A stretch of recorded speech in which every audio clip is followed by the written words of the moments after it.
Bueno, Guillermo, entonces como veníamos conversando un poquito, estos programas tienen el objetivo de recrear un poco esa historia de los pioneros de la computación de la historia colombiana, porque son temas que los jóvenes no conocen. Ellos nacieron con sus nuevas tecnologías y realmente esos años de los 60, 70, inclusive antes, desde el 54 que llegó el primer computador a Bavaria, vale la pena que quede esa historia, pero sobre todo con las personas. Para nosotros pues es un honor de verdad tener esta conversación contigo y recrear un poquito. Desde el año 72 que te graduaste como ingeniero de sistemas, ¿sí? Que es una faceta muy importante porque tú estás ubicado a nivel nacional como periodista, ¿cierto? Sí, así Pero es. eres un ingeniero de sistemas. Soy un feliz ingeniero de sistemas. Correcto, y eso es muy grato para la ingeniería. Comenzar a hablar un poquito de esa época, porque uno de tus primeros trabajos, que fue en Telecom, del año 78, ya te habías graduado hacía varios años, pero nos gustaría que nos hablaras un poco de esa época y de esa experiencia de los computadores, de qué se hacía y cuál fue esa labor. Echando un poquito para atrás voy a contarte por qué estoy en ingeniería de sistemas. Ajá. Mi papá yo quería estudiar periodismo, mi papá no me dejó, porque en esa época cerraban los periódicos y me acuerdo que me dijo, Mito, si cierran el tiempo que vamos a comer, claro, a estudiar otra cosa. Sí. Y ya lo habían cerrado, entre otras cosas, en una vez sí. pasadas. Y en un semestre vi resistencia de materiales y programación digital. Sí. Y en una saqué 2.5 y en la otra saqué 5. Sí. Y me enamoré de programación digital y fui monitor varios semestres. Y de ahí nació mi amor por esta carrera que me ha hecho feliz toda mi vida. El primer trabajo que yo tuve fue como jefe administrativo, jefe de sistemas administrativos en Telecom. Mi jefe era Carlos Villate. Carlos Villate, sí. Yo, pues obviamente no tenía mucha experiencia, pero era administrar los sistemas que Telecom tenía. Y me retiré de Telecom porque querían que yo participara en el grupo que iba a valorar unas propuestas para traer el primer sistema automatizado de facturar las llamadas de larga distancia. Sí. Las llamadas de larga distancia, para que los que no están enterados y no se imaginen que es así. ¿Cómo era? Sí. Antes uno llamaba a la operadora sí. y le decía, comuníqueme con Estados Unidos, y la operadora tiene unas tarjeticas EBCDIC. EBCDIC, sí, el lenguaje, sí. Y entonces ponía la hora con lápiz. En la tarjeta. Pero con lápiz. Con lápiz, sí. Tachadito así. Sí. Y la hora de arranque y la hora de finalización. Y después las pasaban por las perforadoras que leían lo que estaba en lápiz y claro, perforaban ahí. Sí. Y lo pasaban por el sistema que facturaba. Y yo no quise meterme en ese rollo de participar en una evaluación de una compra muy importante. Me retiré y aproveché para ir a terminar mis estudios de posgrado, sí, que me sirvió mucho, porque una cosa es estudiar posgrado sin experiencia y otra con experiencia de haber trabajado en el área. Sí. Uno le ve otra cara a eso y me sirvió mucho. ¿Y qué fue sobre Computer Science, si no estoy mal? Fue y algoritmos. Computer Science. Vi algoritmos, vi compiladores. Yo me acuerdo mucho, otra anécdota, en esa época la programación, los lenguajes de programación, todos tenían GoTo. Sí, el Fortran tenía el GoTo, ¿te acuerdas? Claro, todos, claro. Y yo me acuerdo que en un curso de simulación, sí, me tocó hacer un proyecto SimScript, sí, que era un lenguaje, y yo me leí el manual y no vi el GoTo. No existía el GoTo. Y le dije al profesor, profesor, ¿cómo hago? O el libro está dañado o algo le pasó, pero no encontré el GoTo. Sí. Y me miró 2 minutos y me dijo, es que hay que programar sin GoTo. Sí. Y ahí aprendí lo que if, then, else, do, while, claro, todo eso, que se usa sin el GoTo. Que es la programación estructurada de Dijkstra. Así es. Dijkstra fue el padre de la programación Claro, estructurada. claro. La primera revista de Asís, yo tengo toda la colección, hay un artículo sobre eso, es decir, se prohibió el GoTo. Y básicamente explicaba que era una situación complicadísima. Claro, pues los que programamos con GoTo, para mí fue difícil, porque Sí, el claro. GoTo era como las curvas para llegar al Sí, destino. uno enredaba todo, cuando no sabía para dónde ir lo mandaba al Entonces programarse en GoTo requería un cambio de chip, pero bueno, aprendí, claro. Y fue el primer paso de una programación ordenada, indudablemente. Pero sin duda. Sin duda. Además en COBOL fue después más fácil, el perform, En COBOL, claro que ¿te sí. acuerdas? Y todas esas instrucciones Sí. que eran de esa índole. Me contabas una cosa que nadie conoce, tú hiciste un compilador en español. ¿Eso fue en la universidad? Eso fue en la universidad, en Kansas University, Sí. en Estados Unidos, que me tocó ver un curso de compiladores. Y el proyecto final era hacer un compilador de un lenguaje que uno se inventara. Era inventado el lenguaje. Claro. Y convertirlo al lenguaje de máquina. Sí. Y entonces, pues el lenguaje que yo creé era en español. Era sencillo, porque era un trabajo, eran números flotantes, Sí. sume, reste, divida, vaya, y me hice el compilador y generé código fuente. Claro. Y a los profesores norteamericanos los tramé con eso. Claro, porque es que hacer un compilador es un sueño de cualquiera que le guste el computer science. Así es. ¿Qué lenguaje usabas para hacer eso? ¿Era Puro Assembler. Assembler? Sí. O sea que somos de la época del Assembler. Somos porque de la nos época tocó eso muchísimo. Claro, mucho. Y recordemos a nuestro profesor y maestro, Javier Caro. Ah, no.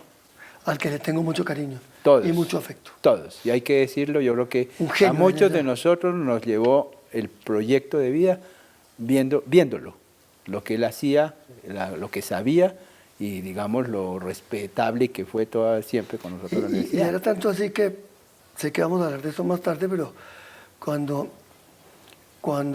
el tiempo manejaba todas las cosas en Colsistemas, que yo desarrollaba aplicaciones, un día tuve un problema con la lógica de un programa y le pregunté al doctor Caro, doctor Javier, miren lo que le mostré y me dijo, no, hágalo así.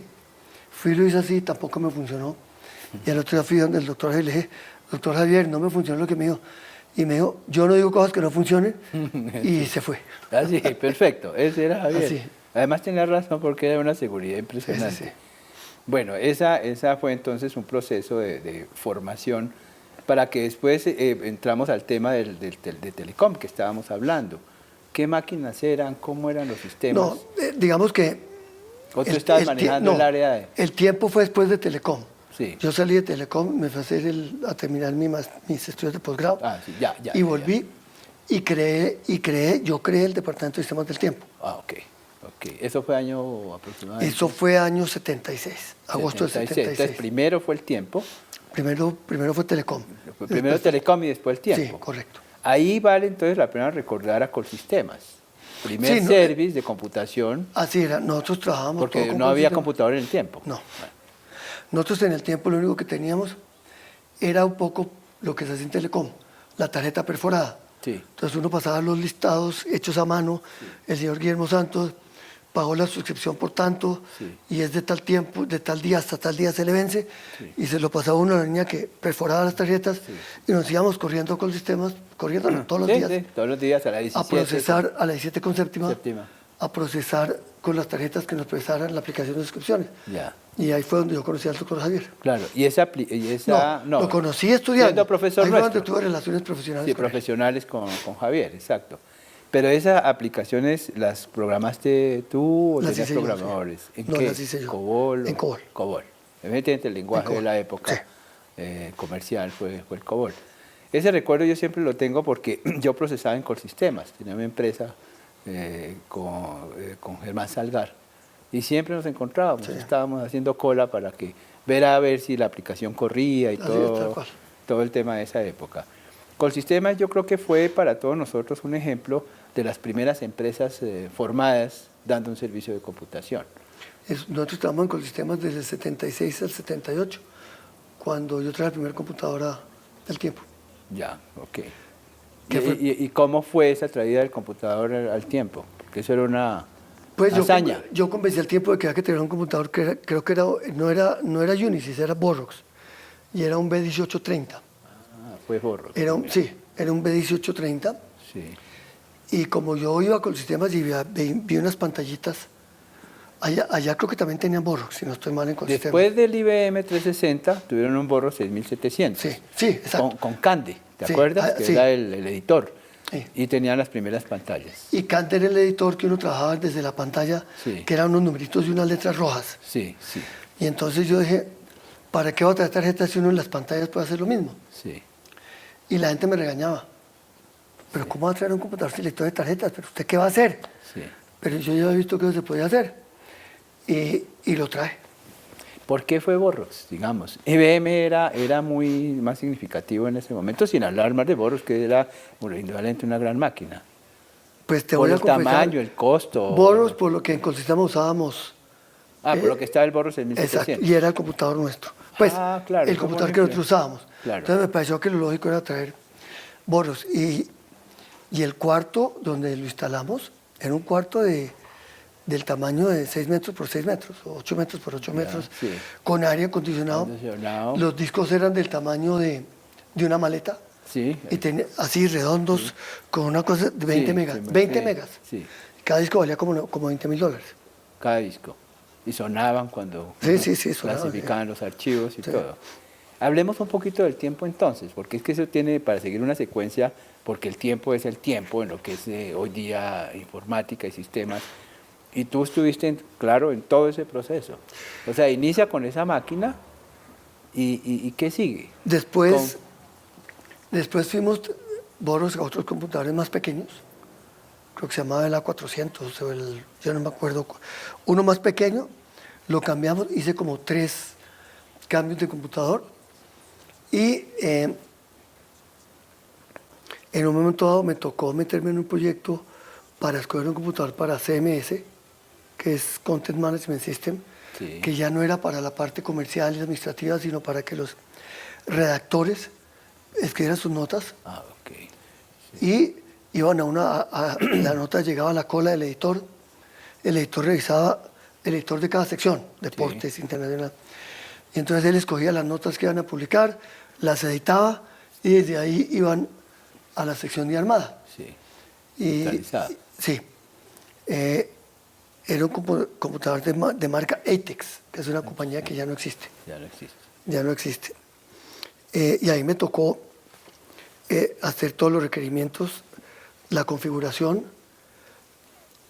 y me tocó entrenar a los redactores a que usaran el sistema Atex. Y me acuerdo mucho una anécdota.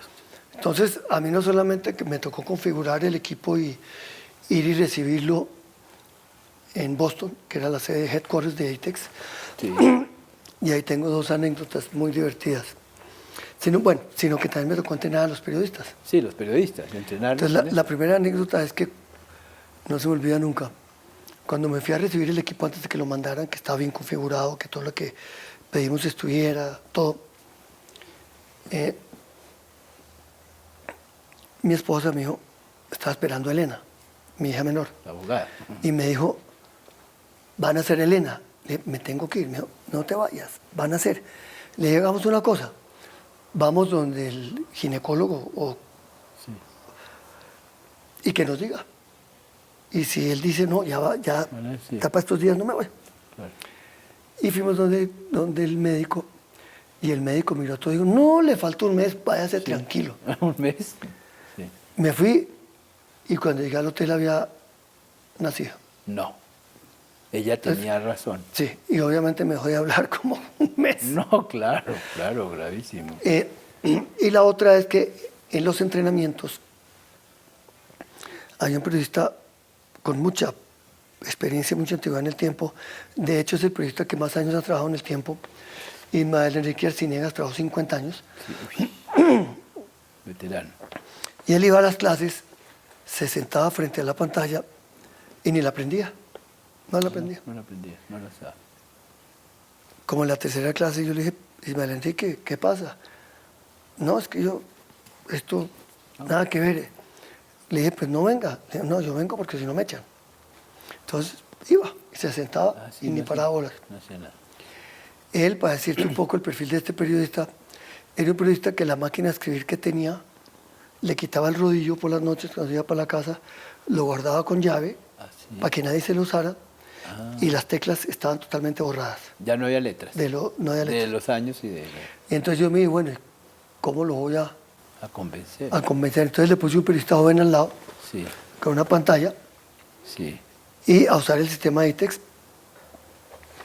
Y Ismael Enrique llegaba y se ponía a mirar lo que hacía el otro y se dio cuenta y al mes ya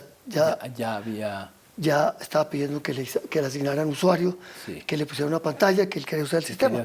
Entonces ahí aprendí una cosa, uno no puede imponer la tecnología. No, pues, sí. Imponerla no es... hay que mostrar los beneficios, claro, y de una forma práctica, sí, para que la persona, sin decirle, se siente y los mira. Sí. No, yo le puse un periodista al lado y él, entonces cuando llegaba el periodista, hacía cosas y él miraba. Y borraba y todo. Y entendió, y desde ese día, como al mes, la empezó a usar. ¿Ese año que era más o menos, esa época? A comienzos de los 80. O sea, los 80. Sí. O sea, el comienzo de los micros también. Sí. Porque hay una historia contigo sobre Commodore, los primeros micros. Y los PET Commodore. Los PET Commodore, sí, exactamente. Yo traje Radio Shack en el 80, tú estabas acuerdo, con PET Commodore y dije, Germán Arciniegas con Apple. Me acuerdo perfectamente. ¿Cómo fue este también? ¿Cómo entra? Germán Arciniegas Price. Price, sí, gran persona él. Gran persona. Que hay que buscarlo. Y fue exitosa, pero ¿cómo entraste? Porque, digamos, todos por algún motivo, pero la historia es la tuya. Porque en ese momento el tema era el mainframe, la máquina grande o el minicomputador, pero ¿cómo te pegas tú a un microcomputador en ese momento? Todavía no ha llegado IBM, creo. No ha llegado. Yo me acuerdo que yo sí vi algo interesante como de futuro en los PCs y me metí con varias personas. No nos fue nada bien, por supuesto. Era un momento difícil. Me acuerdo que estaba, creo que Rafael Llano, otras personas. Sí. No nos fue bien, creo que duramos un año con eso. Pero es que eran computadores de 8 o 16 kilobits o kilobytes de memoria principal. Memoria, sí, con cassette al principio. Claro, eran con cassette. Sí. Entonces eso no nos fue bien. Después, en enero del 84, Germán Arciniegas, sí, que era el representante de Apple acá, no representante de Apple, tenía la franquicia. Sí, eso, sí, llamémoslo franquicia. Llamémoslo, sí, era representante. Sí, no era ni siquiera. Me invitó a San Juan de Puerto Rico al lanzamiento del primer Apple, 24 de enero del 84. Sí. Y yo estuve allá. Tú obviamente has visto la propaganda que está en YouTube de Big Brother, que era IBM, que la sacó Apple, que salen unas niñas pisoteando y unos tipos pisoteando, ¿tú le viste? Y el tipo bota un mazo y rompe. Que esa propaganda se ganó premios por todos lados. Lanzaron el primer Mac, que tenía 64 de memoria. 64 kilobytes. 8K, los primeros eran de 8K. Kilobytes de memoria. El primer Mac de 64. 4K, sí, era grande. Y tenía un disco, no tenía disco duro, pequeñito. Tenía un disco de esos duros, chiquitos, que sí, ya la gente ni sabe de a qué me estoy refiriendo. Tú sí. Pero tenía una novedad, que era el GUI. La Graphic User Interface, la interfaz gráfica de usuario, que Steve Jobs la vio en los laboratorios de Bell South, en California. Sí. Y le quedó la idea y la hizo. Y el primer computador personal que yo tuve en mi casa fue un Mac de esos. No, tú eras Mac. Yo me acuerdo que eso entraste en el Mac. Y de hecho, la red, cuando el tiempo montó red, cuando monté red, la red de los editores. Del departamento de tecnología era toda Mac. Pero era un rollo, porque los otros eran Windows. No eran compatibles. Entonces hacía sus archivos y me los mandaban y me tocaba a mí correr un programa que los traduje. Entonces un rollo y me tocó pasarme a Windows en esa época. Windows, sí, año ya. 84. Pero la primera red, también tuve el primer, lo que llaman, no sé si te acuerdas, el Fat Mac. No, ese no me acuerdo. El Fat Mac era el mismo Mac, pero con 128 kilobytes de memoria. No, ¿era antes del Lisa? ¿Te acuerdas del Lisa? Con que Antes lanzaron del el mouse. Antes del Lisa. Antes del Lisa. Antes, ¿El no, mouse? no, el Mac primero tenía mouse. ¿Ya tenía mouse? Sí, claro. Ya. Claro, Okay. claro. Okay.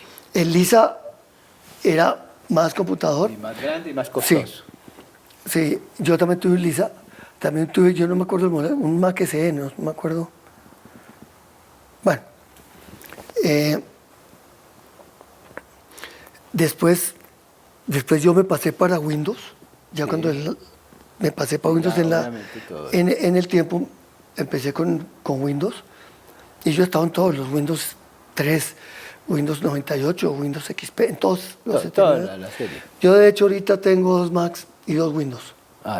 Tienes en tu uso, para tu uso. Tengo un Mac y 2 Windows. Sí. Tengo un Windows en una pantalla. ¿En qué escribes tu columna? En el Mac. En el Mac, sí. Yo para mí uso el Mac. Sí, tú eres Mac, siempre ha sido eso, en el uso.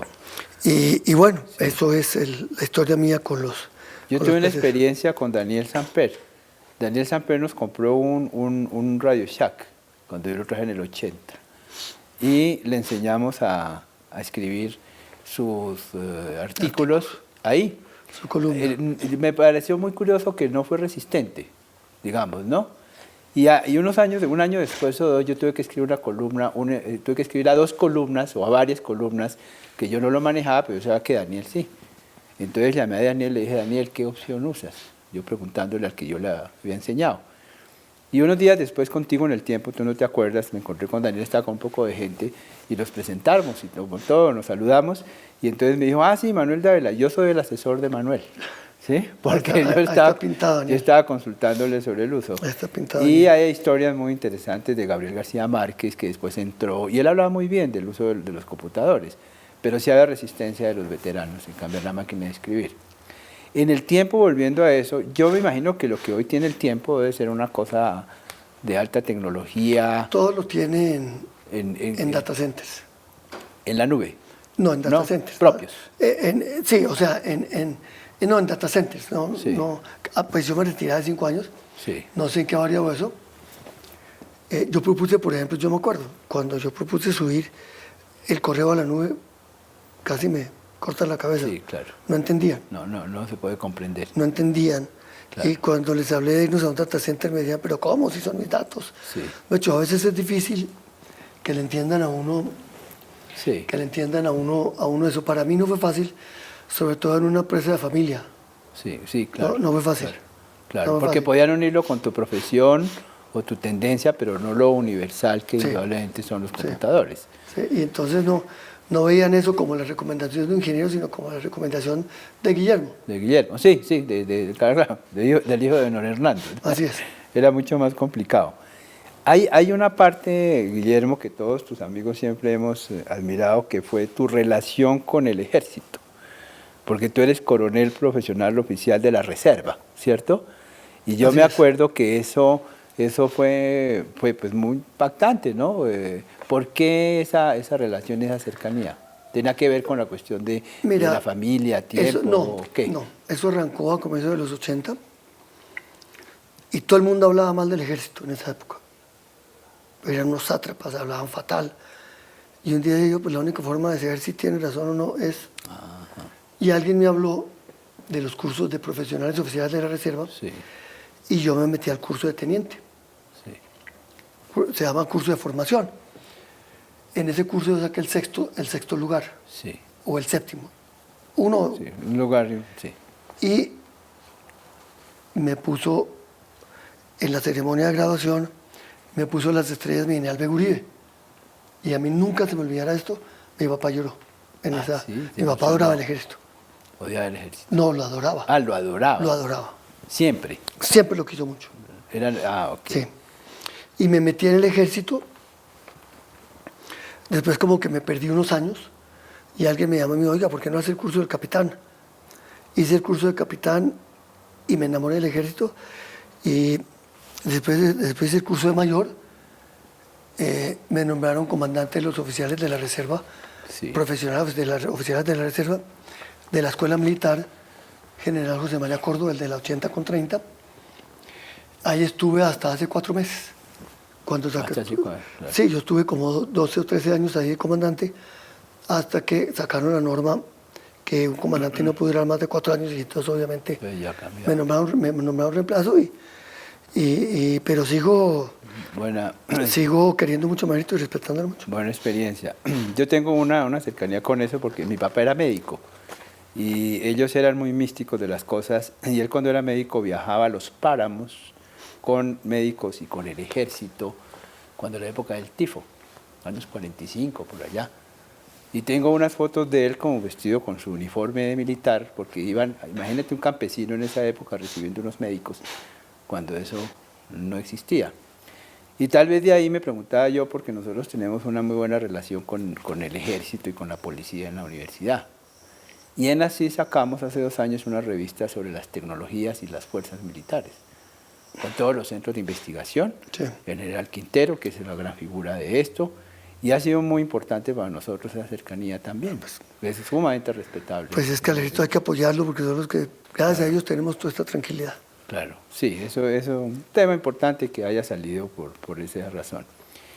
Hay otro aspecto que siempre te seguimos la pista, que era esa fiebre por Link 2, que era una herramienta de desarrollo en Unisys, yo me acuerdo, muy propia de Unisys, creo, ¿sí? Solo Unisys. Y tú defendiste eso muchos años, desarrollando, creo que desarrollaste aplicaciones de buen tamaño con esto. Yo en Link era lo que se llama un lenguaje de tercera generación. Era como un generador. Que uno hacía y le generaba COBOL. Eso era un generador de sistemas. Generaba COBOL. Sí. Y a mí me encantó, a mí me ha encantado la programación. Eso para mí ha sido, entre la música y programar, yo hago arte. Y me metí tanto en Link que me volví experto en Link. Y fui hasta consultor en esa época sí era Unisys, de Link. Sí. Me llamaban para que asesorara empresas muy grandes. Yo dictaba cursos de Link para ellos. Sí. Entonces les decía, mire, aquí los funcionarios de tal empresa no saben. Les daba una consultoría. Yo iba, les daba consultoría y me volví, y en el tiempo desarrollé mucho en Link. Sí, yo me acuerdo mucho en Link, desarrollé mucho en Link, que es un lenguaje como lo dije, de tercera generación, muy interesante, pero generaba COBOL. Entonces, yo pienso que ese es el lenguaje en el que más he desarrollado yo. El Link, precisamente, sí. Claro. Y obviamente COBOL para darle mantenimiento al COBOL, obviamente. Obvio. Esta es una faceta, porque ahora más tardecito vamos a entrar en el tema del periodismo, que es central, pero es que la faceta de desarrollador y este lenguaje que estamos nosotros hablando, técnico, no lo conoce mucho la gente. Pero también has tenido una actividad empresarial muy fuerte, porque tuviste Commodore, tuviste empresas como Enter, antes de la revista, que era comercialización de software. Sí, Enter era un computer, ¿cómo se llamaba eso? ¿Computer City? Sí. Lo que había en Estados Unidos, CompuSci. Sí. Era como el CompuSci norteamericano, tiendas de computadores y de tecnología. Lamentablemente, esa era la época en que la lavada de plata era dura, entonces la gente iba a Unilago y le decía, ¿quiere mirar tal computador? Vaya. Claro, lo mira ya en Enter Computer Market, se llamaba. Ah, sí, que era todo original, todo importado. Enter, y nosotros teníamos como los computadores que uno se sentaba y trabajaba, pero obviamente no recibíamos dólares, sí. Cobrábamos los impuestos, sí. Y iban y lo compraban en Unilago en dólares y sin impuestos. Sí, claro. Debo decir que Unilago ha cambiado mucho. Sí, bueno. Okay, Unilago hoy en día es otra cosa.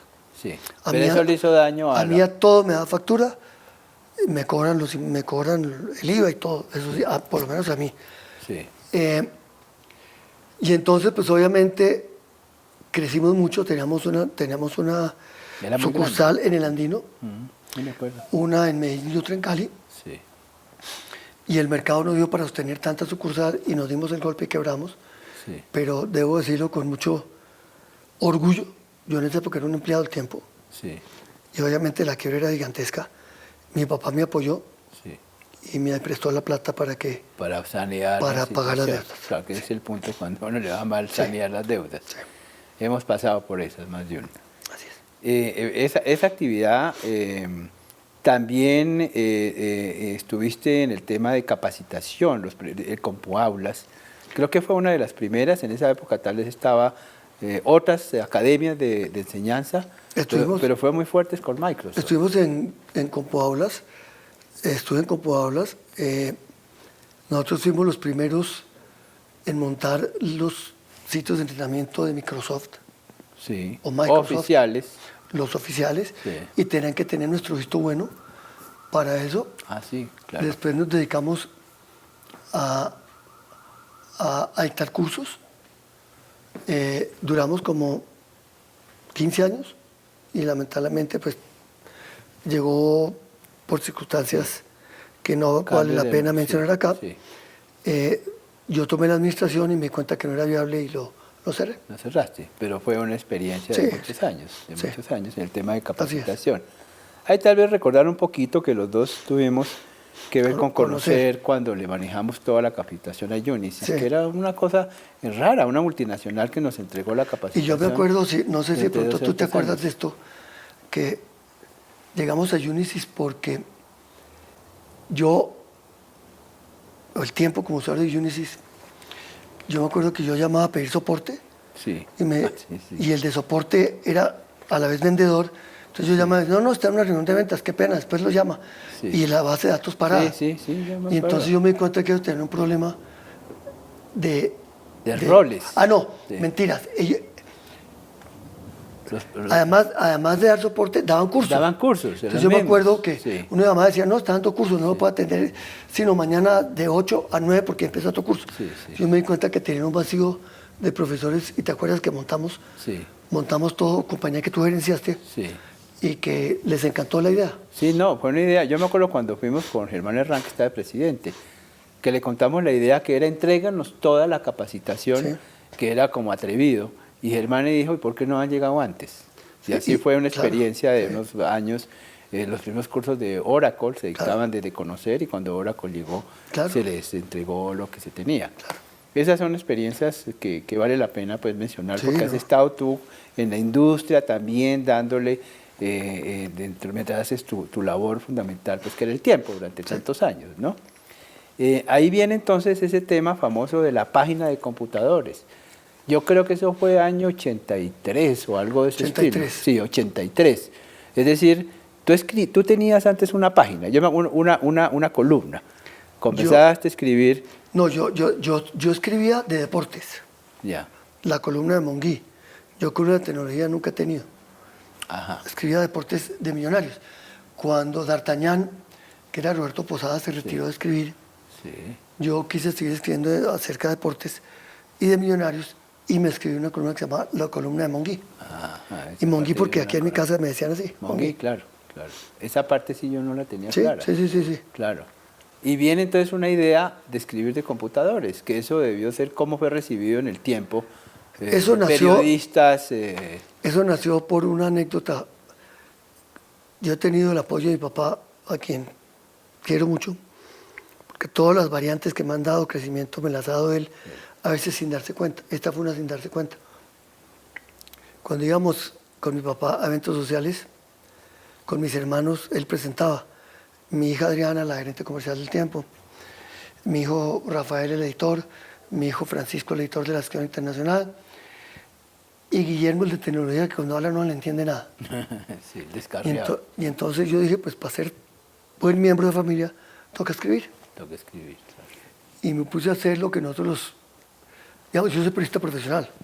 Yo tengo la tarjeta de periodista profesional. Lo que nosotros llamamos el número 0. Lo que en tecnología se llama el beta. Hice una página beta de tecnología y la llevé a la junta directiva. Y me dijeron, no tenemos ni idea de ustedes qué está hablando. Tengo una idea, pero aprobada. Y fue la primera sección de tecnología semanal en un periódico de Latinoamérica. Claro. Creo que fue el 20 y pico de octubre, si no el 24 de octubre. Que era completa del 83. Yo tengo esos números. Sí. ¿Tú tienes la colección? No, yo no, está en el Tiempo. Era una sección. Nosotros le dimos una página, pero la primera salió como con 9 páginas. Y un artículo de Daniel Samper. Vea, era muy interesante. Diciendo que se titulaba, a mí no se olvida, se cayó el sistema.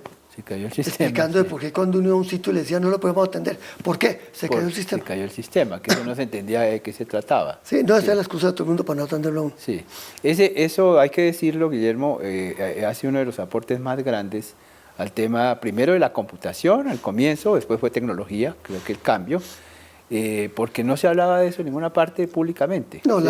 de hecho la página nació con el nombre Página de Computadores. Página de computadores, sí. No había periodistas informáticos, el primero fui yo, y algunos de mis amigos como Manuel, como Germán Escorcia, como Philip, Roberto Pardo, el compañero nuestro que murió, que vivía en Bucaramanga, Manuel Neira. Manuel Neira, que en paz descanse, que como yo no la podía mantener solo, no podía escribir 7 páginas solo, claro. Y me acuerdo que el nivel de lo que decían de la página es que era muy técnica. Pues claro, nosotros éramos todos ingenieros, que íbamos a escribir el lenguaje del lector promedio del tiempo. Si no éramos periodistas. Pero después empezaron a llegar periodistas. En esa época las compañías grandes, ninguna compañía tenía lo que tienen ahora, que es un departamento de medios, donde le mandan a uno 10 mails al día hablando de nuevos productos. Lo invitan a eventos. No, en esa época no había nada de eso. No había. Yo me acuerdo que a mí me tocaba comprar revistas gringas para escribir sobre... Y adaptar artículos casi, porque o si no, ¿de dónde? Si no había internet. Sí, no, era una cosa... Tocaba sacar las historias de muchas revistas. Sí. Eso ya lleva desde el 83, pues todavía se mantiene. Yo me acuerdo, como anécdota, me acuerdo que concursé en un programa de periodismo de la CPB, concurso de periodismo, del Círculo de Periodistas de Bogotá. Sí. Tú tienes un premio nacional. Sí. Eso. Y no me tuvieron en cuenta, ni siquiera. Y entonces cuando yo pregunté por qué, me dijeron, es que usted escribe mucho de IBM. Pues no se dan cuenta que IBM era la compañía reina de ese momento y que de 10 noticias 9 eran de IBM. Pero bueno, eso no tenía por qué saberlo tampoco. Claro, en estos programas y en estas charlas hemos visto cómo pioneros en Colombia fue IBM, indudablemente. Eso sí, no cabe la menor duda. Claro, todo ha cambiado y lo que fuera, pero ese comienzo fue así. Ahora, en paralelo a la página, que además aprovechar el agradecimiento desde el punto de vista gremio, porque eso le dio un impulso a que esto se popularizara más, creas la revista Enter, que era un reto muy fuerte. Yo no sé si tú te acuerdas, Manuel, de pronto, que yo fui a una asamblea de CIS y les comenté que iba a hacer una página de computadores. Sí. Y que necesitaba que me ayudaran, ¿te acuerdas? No me acuerdo de eso. Sí, yo fui a una asamblea de CIS. Sí, ¿y qué pasó? No, todo el mundo dijo que sí, pero...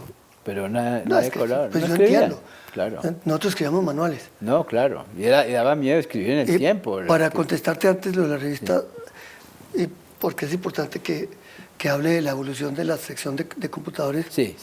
Yo me acuerdo que yo iba mucho al NEC y después, la primera vez que se dejó de hacer el evento en Las Vegas de computadores, le cambiaron el nombre y se llamaba CES, Computer Exhibition Show. Sí. Consumer Electronic Show. Sí, Consumer Electronic Show.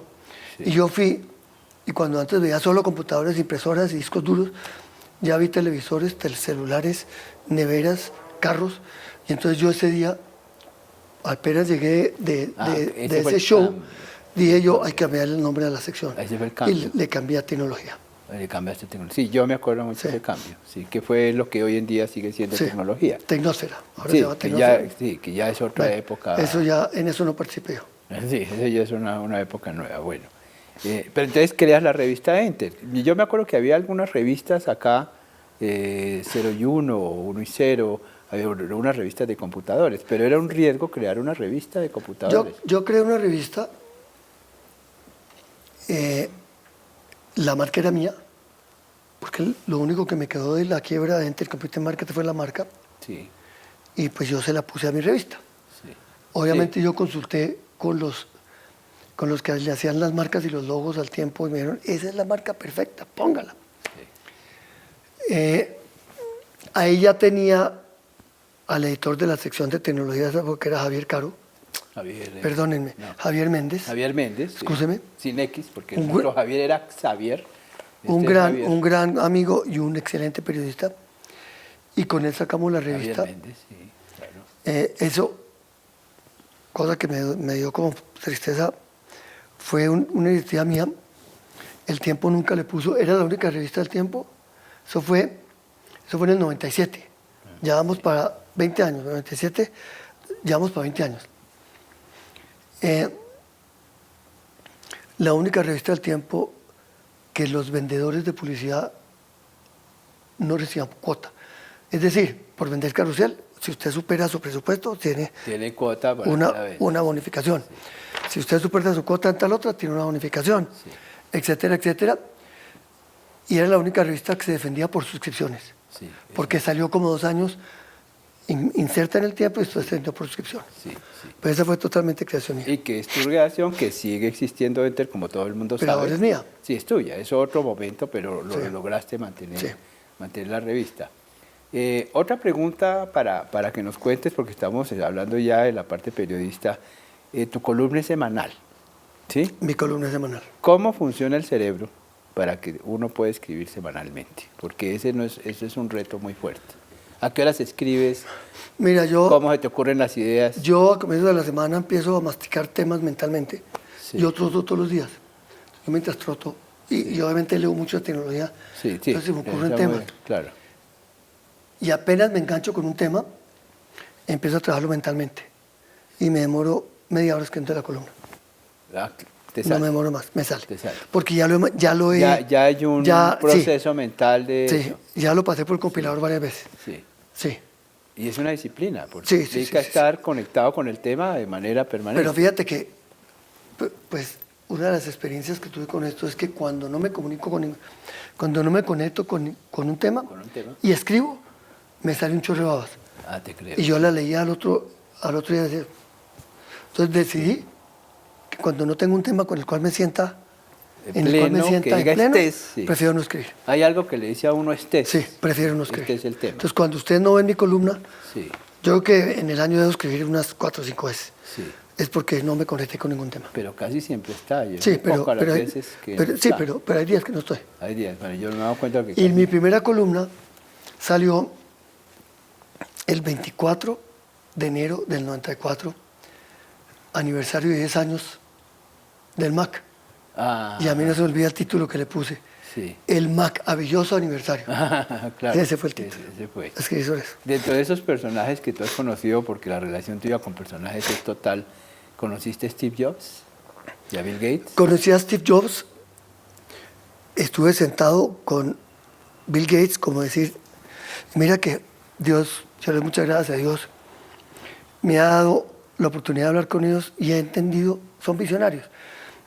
Bill Gates, una vez le dijeron, es que el Office es muy pesado, eso se demora, y el Windows se demora en cargar no sé cuánto. Y le dijeron, ¿y por qué eso es así? Y dijo, por una razón. Porque en 5 años la memoria y las CPUs van a costar centavos de dólar. Sí. Y lo que importa es la interfaz gráfica de usuario y que el software sea fácil de usar. Entonces, a mí no me preocupa que sea ineficiente ahorita, porque en 5 años... Va a volar por la CPU. Otro que conocí, que me parece un visionario, tal vez al que le tengo más respeto, es Scott McNealy, el CEO de Sun Microsystems. De Sun, claro. En el año, de la nube, prácticamente. En el año 86, mentiras, a finales de los 80, dijo 3 cosas. 3 cosas que las voy a repetir ahorita. Sí. La primera, the computer is the network. The network is the computer. The network is the computer, que es la nube. Que es la nube, sí. Que la red de computador es la nube. En esa época. Dijo otra, everybody is going to be connected from any place at any time. Claro, que es la ubicuidad. Todo el mundo puede conectarse a cualquier hora de cualquier sitio. Sí. Y la tercera, privacy is lost. Se perdió la privacidad. Esa fue a finales de los 80. Esa fue fuerte, claro. Hace 30 años. Además es visionaria. Visionaria. Visionaria. Visionaria. Y en ese sentido, Guillermo, La Semana de Ingeniería de nosotros de Uniminuto en la próxima se llama Sociedad Transformada, ¿sí? Y digamos uno de los temas que estamos trabajando es ese. Y seguramente tú lo estás mirando, el Internet de las cosas, todo lo que hemos hablado, el Big Data. Es decir, hay un cambio en el ser humano a través de la tecnología. Pero no tengo la menor duda. Yo he notado que en la columna tuya estás comenzando a meter ese tema. Sí, yo tengo, digamos que, perdón, siendo crítico de mi columna, yo tengo, digamos, el vacío de que no me gusta leer de derecho.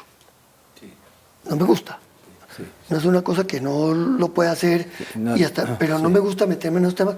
Entonces a veces me demoro mucho en criticar algunas leyes que salen, que tocan. Me toca estudiarlas. Porque me toca estudiarlas, entonces hasta que no consiga quien me la explique y quien no la trato. Sí, sí. Y lo otro que me ha costado trabajo es meterme en el tema de las redes sociales, sí, que sí. Para personas de nuestra edad sí, sí. No es algo innato. No es innato. No es algo, entonces a veces escribo, pero me cuesta trabajo. Sí, sí, sí.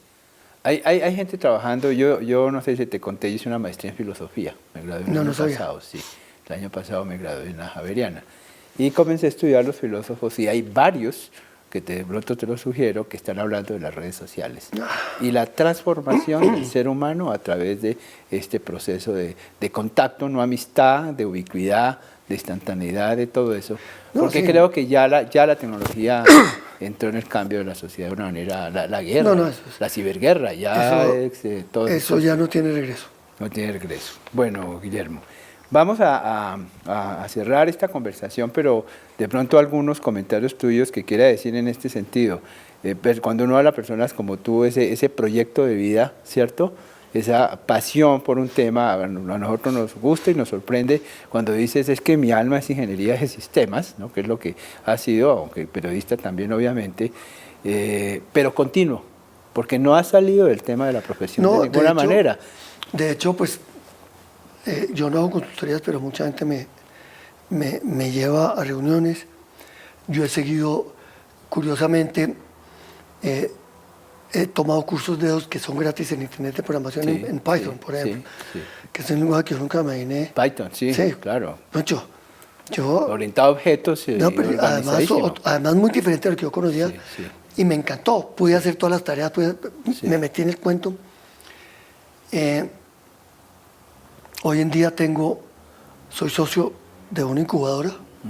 Tenemos 5 aplicaciones que no puedo mencionar pues por razones de que están incubando. En seguridad o en temas. No, aplicaciones. Aplicaciones, apps y portales.